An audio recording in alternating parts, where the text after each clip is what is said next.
Hey everyone, and welcome to my creative show. Today we've got a good one for you. We're going to be facing off against AI in a Pokemon design battle. So RT and I are going to come up with 3 new Pokemon, and not just any Pokemon, a starter set of Pokemon for our imaginary new Pokemon game. And what we're going to do is let AI also design 3 Pokemon and see who is the victor. So RT, are you ready for this? Yes, a classic battle. Humans versus machines. Yeah. Well, I mean, you're kind of a machine as well, but I guess we don't really have to worry about that. So we're going to be facing off against a image generation algorithm called Midjourney. It uses machine learning to generate images based on text. So you can write any text you want and it'll generate something for you. Midjourney is my second cousin. Okay, yeah. Well, Midjourney is going to generate an image of the Pokemon, and we're going to draw it the old-fashioned way with basically a pencil and, well, digital paper. So let's get going, but before we do, let's roll the intro.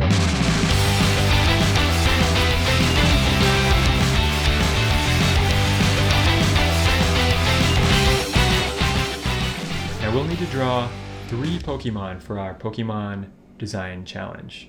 And not just any Pokemon. These are an original set of 3 Pokemon designs that we're going to come up with. And that's the tricky part, is coming up with something that hasn't been done before.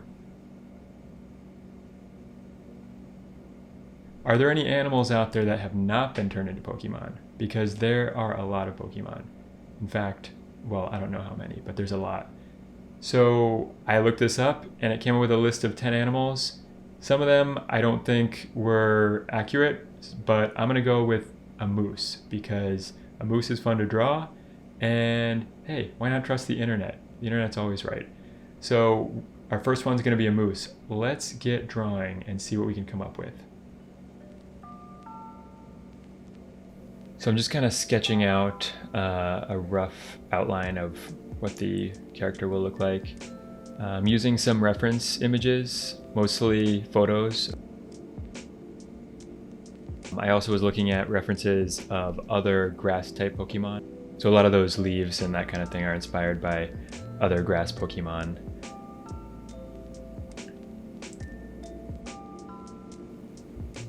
Then I'm just going in and detailing out the outlines with a smooth sort of pen line.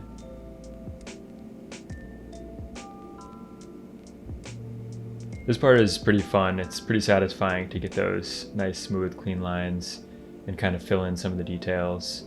That's why I like to kind of zoom in and out to really kind of fine-tune those details. Then the coloring process is mainly just blocking in some main colors there. I knew I wanted this one to be primarily green with some of the more natural kind of colors you would see with a moose, you know, the browns and that kind of thing. But I wanted to play around with overall having it be a green color palette.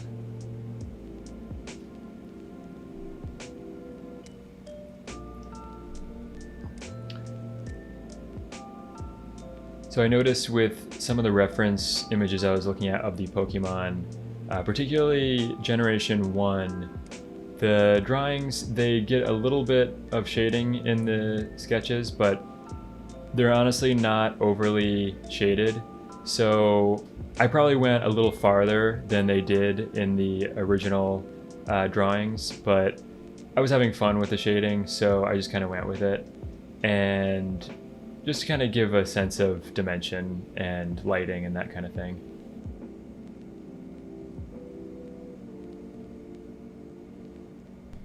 Okay, so what do you think? That's our moose Pokemon. Now we have to come up with a name for it. So let's see. Moosler? That's not ideal.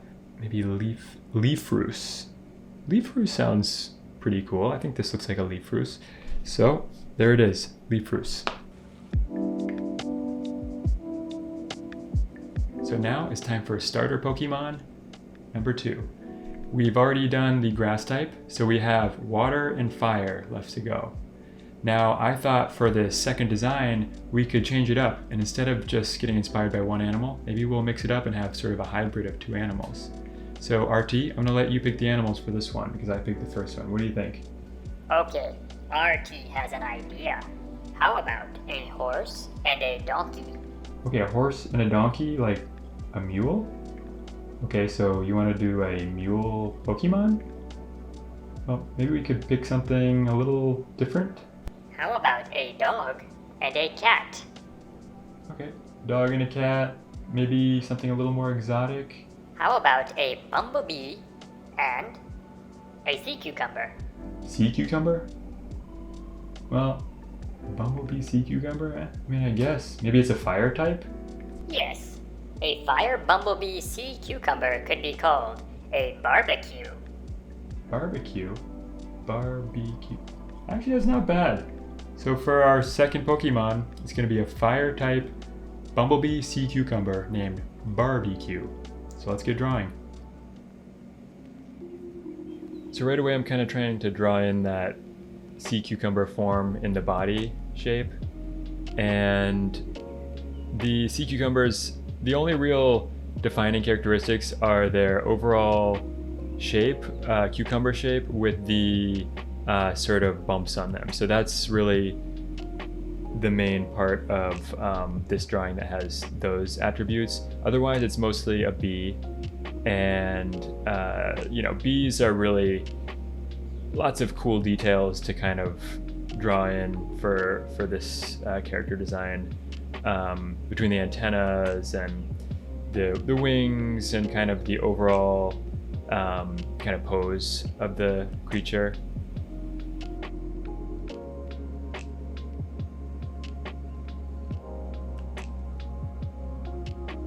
Really want to kind of define those sea cucumber bumps and kind of give it some depth by showing the bumps at various scales.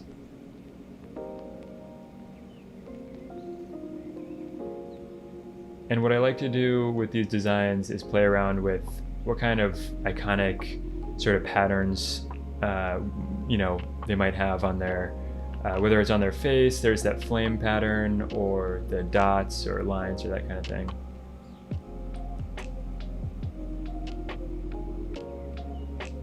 So the eyes are really mostly inspired by the Generation 1 Pokemon. They all pretty much have big, bright eyes, bold colors. And again, a lot of the colors here are inspired by fire type Pokemon.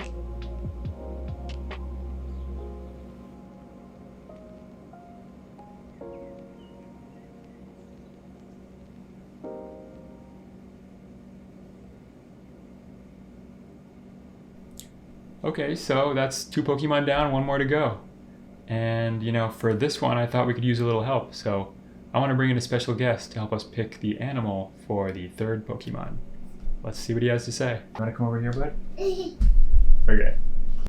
Now, buddy, I got a question for you. We're going to make a Pokemon, okay? Okay. So what animal should we make the Pokemon? A dog. A hedgehog? Yeah. Okay. You want a hedgehog, like a small hedgehog or a big hedgehog? Big dog.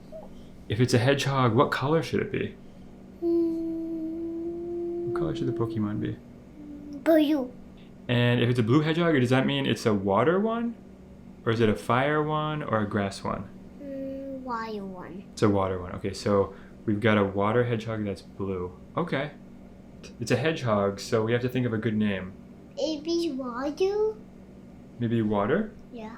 Well, yeah, we should use water in the name. Maybe Aqua Hedgie? Yeah. You like Aqua Hedgie? Yeah. Okay, it could be Aqua Hedgie. And I'm gonna draw it and then you come back, okay? Okay, but I see it too. Okay, I'll show you. Okay, here we go. Whoa. Okay, well, I guess we're making a blue hedgehog named Aqua Hedgie for our 3rd and final starter Pokemon. That is an excellent idea. His creativity is impressive. A blue hedgehog sounds kind of familiar, right? What? In another popular game series. Tetris? Well, No, not Tetris.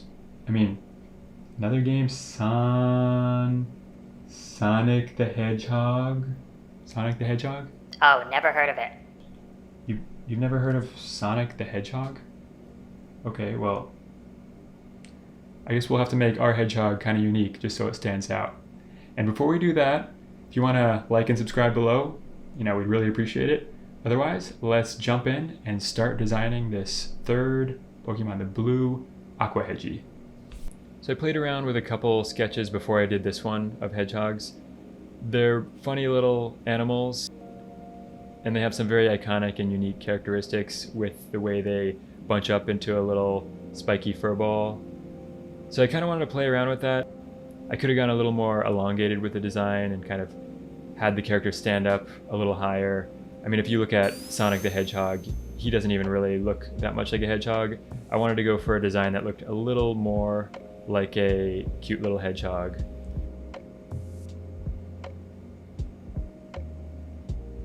I was playing around with this idea of the ears being shells because this is a water type Pokemon, and I noticed in some other water type Pokemon they have sort of different imagery of shells and that kind of thing. Although here they really look a lot more like ram's horns or something, but I guess it still kind of gives it a unique characteristic compared to a regular hedgehog.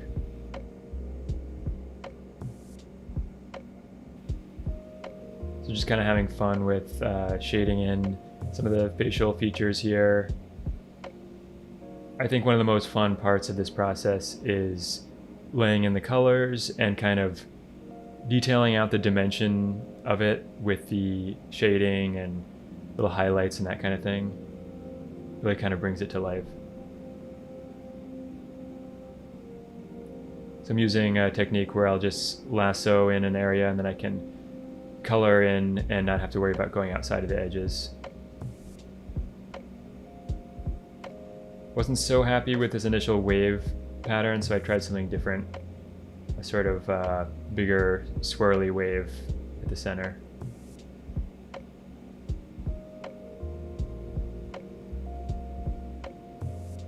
Yeah, trying to finish them all to the same level of detail and shading. I think they are all pretty closely matching in that way, so that was something I was happy with.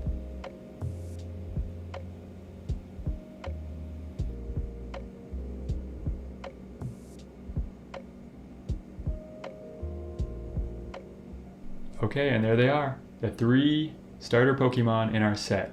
We've got Leafroos, we've got Barbecue, and we've got Aqua Hedgie.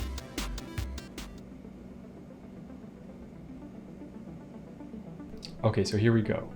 We're going to enter our image generating prompt for Midjourney. So this has to be basically a set of words that describes what we're looking for.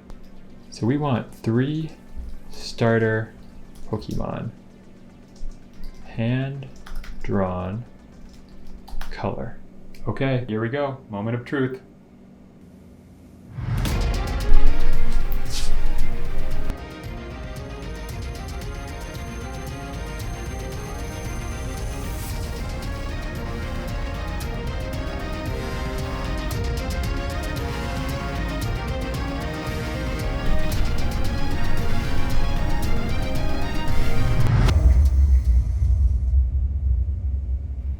Well, these look pretty decent. I'm a little worried about who's going to be the victor in this Pokemon design battle because I honestly didn't think the image generator would fully understand the prompt the way that it did, but it seems to have gotten it pretty well, even if they're a little more generic and a little bit too similar to each other. So, I guess that means we're on to the next phase. Here we go. And welcome to the Judgement Round. So this is where we'll see whose Pokemon are the victors. Now I have 2 special guest judges coming in. Normally I don't get too caught up in what people think, but this is a little personal. So let's have the judges come in. We have Pierre, who requested a certain Pokemon, and we have Alice. They are going to be the judges of our Pokemon design battle. Are you guys ready? Yeah. Here we go. Drum roll, please. And let's look at this screen. This is gonna show you. It's gonna show you 2 types of Pokemon. You tell me. 3, 2, 2, 2, 1. 1. Go. Which one do you like? Do you like better, top or bottom? Top. And which one do you like better? Down. Oh wait. Which one do you like? You like that one better? I like down. Which one do you like better? Which one? Down. Oh, we've got a tie. So it looks like you, the audience, is gonna have to be the tiebreaker. Okay, done. Okay, bye-bye, judges. I'll see you next time. Well, I can't say I'm not just a little bit disappointed that that wasn't an easy win, but that just goes to show you the times we're living in, where AI can generate in a few seconds something that is pretty compelling. That said, we'll leave it up to you to decide who is the winner on the Pokémon Design Challenge on My Creative Show. So we're going to put up a poll. You'll find the link in the description below. Feel free to vote and comment on your thoughts on what you thought of this challenge. So we'll see you in the next episode. Stay creative. Bye.